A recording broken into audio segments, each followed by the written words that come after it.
how do you see the church really giving the importance of mentoring in the church context, or the young generation?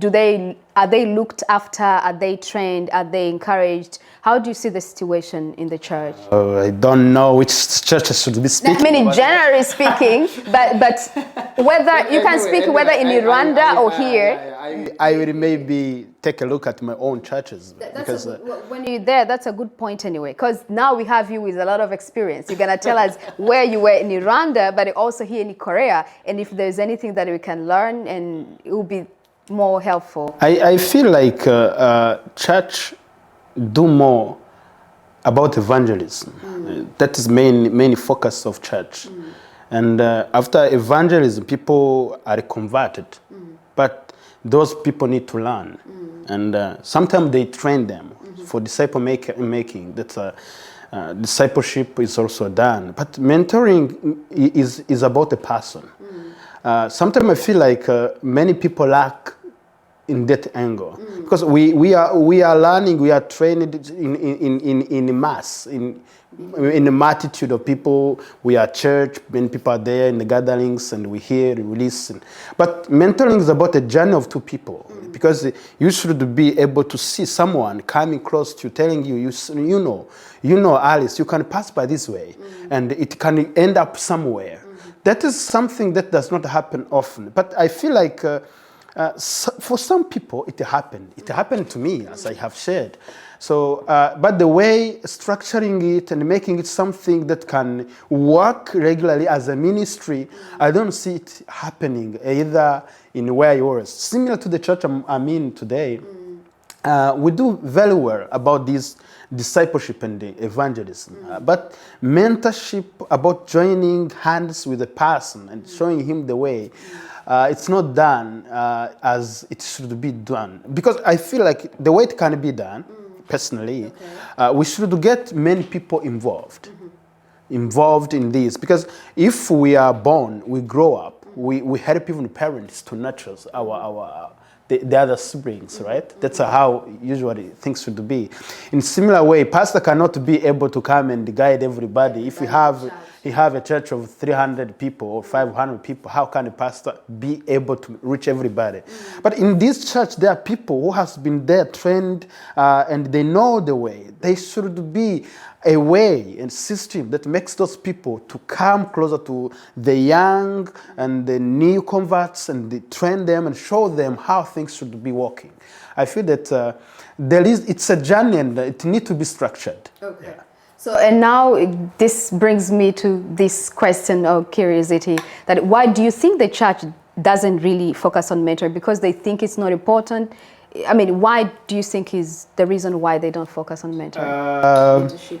I think they are doing it. I don't say that the way it's done is what I'm maybe trying to make it a structure, a system that can work, and people who need mentorship know who to go to. That is what is not there. Because they combine it with disciple making and discipleship and other trainings, but they are different. How different? How different? I mean, like, disciple making is about a person is convert. He needs to be trained about the things of God, knowing what is Christianity, knowing what he believes in, knowing how to believe, knowing how to stand at the time of temptation and trials. That's about disciple making. But mentoring is about looking at a person, looking at the potential he has, looking at the calling that is needed, but encouraging him, step in, get in. It can work. That is mentorship. Because it's more about the person. But discipleship is more about the things of God and about the belief the person's having. That's how I feel the difference. Okay. I don't know if I'm correct, but that's my that's your thinking. So, and you were saying then the church is focusing on disciple making, but not on mentoring.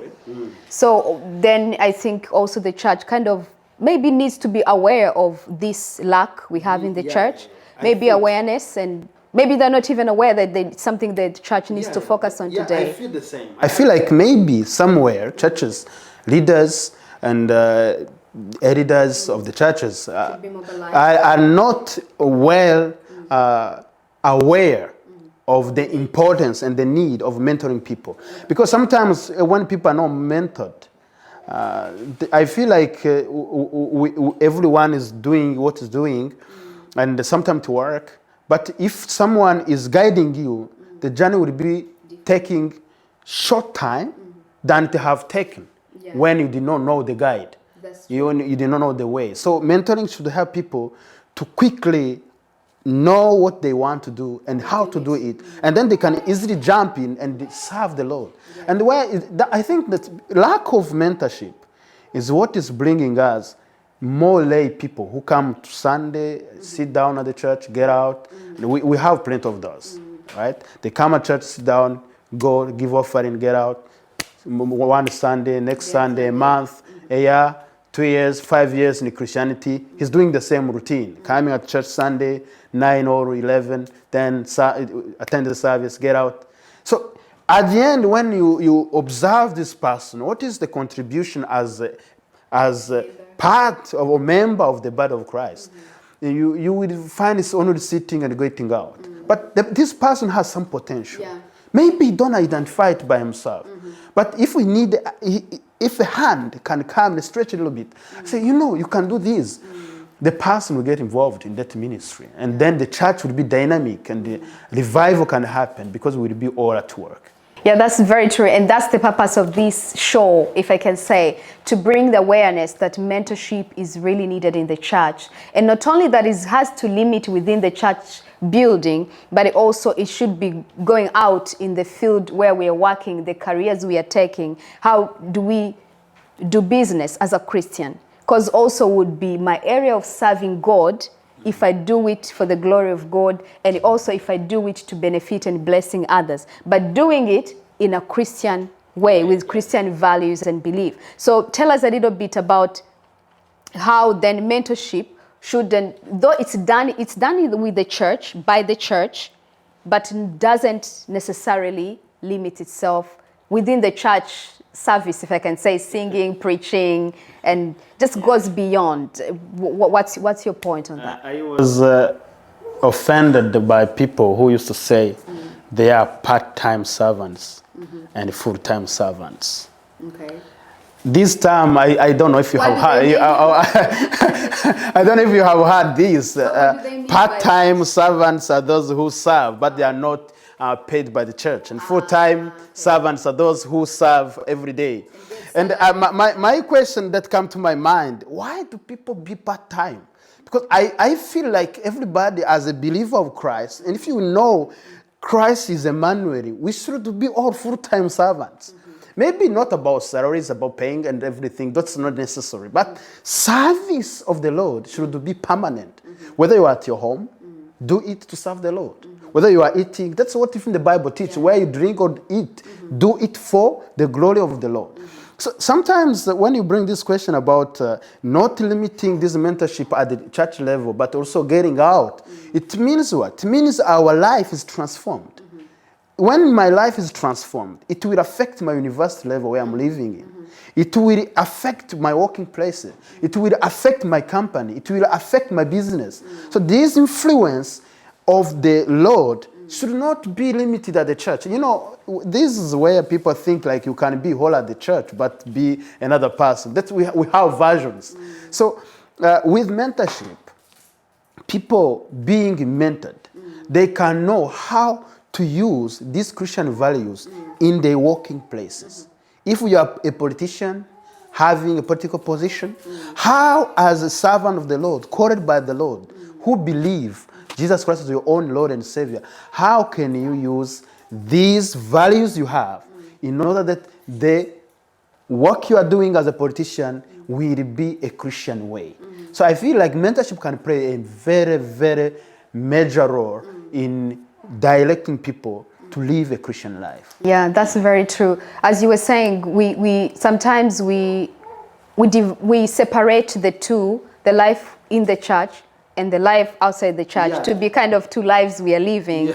So, and I think sometimes that's because we are not trained or educated on how outside the church should I behave. And I think mentorship would bring would stop that gap, showing someone in the church or outside the church you are a Christian, and wherever you are called to do or you are placed, the place you are placed into, you can manifest or crust in every area you were doing. So I think that's the purpose of. You remember, by the way, this prayer of Jesus when he was about to be crucified.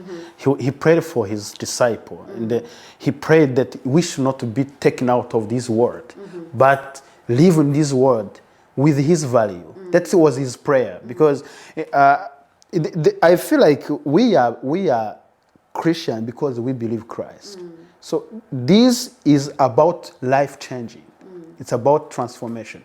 So this should expand and influence everything that we were doing before we received and we embraced this faith. That's very true. And what would be then your recommendation to the church leaders or the church in general? My recommendation is very simple. You are leading people, and those people, all of them, from the one you call the highest and to the lowest, everyone has an importance, and he has a calling, and he has a gift. And because we are not using all those gifts together, we are having those gaps. I feel like the church should elaborate the systems that help people to easily get mentorship, to easily get guidance, to easily get awareness of their own ability and their own potentials. And especially the main thing, everyone should know he has a gift. We are gifted differently. But if somebody is coming and sitting at the church getting out without doing anything, we are lacking something, because this person can play a role. Because if a body needs to function, it's like I can cut my ear away and then just leave it at home and come here. So we are having this kind of life, because if we have people who are not doing what they are called for, because they don't have guidance and they don't know how to do this, we should develop a way. Here I'm speaking maybe about the responsible pastors and other ones, but also we are also called for this as people who are believing. We should have this ability to jump in and help people identify their potentials, because it helps. And then he's bringing something. Responsibility is not about only for the pastors or church leaders, but every mature Christian. If you identify a gift into somebody or you identify a calling, please nurture it. Please help somebody to develop it, encourage them. And if there is a resource that should be involved and you have it, please offer it for the betterment of that person and for the glory of God. Amen. Thank you, Bien Aime, for this time. And I hope in our next episode, we'll be discussing more of how then we can establish a structure for the church to follow, even why not everywhere, nationwide, to help encourage mature Christian to take on the younger ones or the weaker ones and encourage them so that they can fully use their potential for the glory of God. Thank you for your time, and see you next time. Thank you so much. Bye. Bye.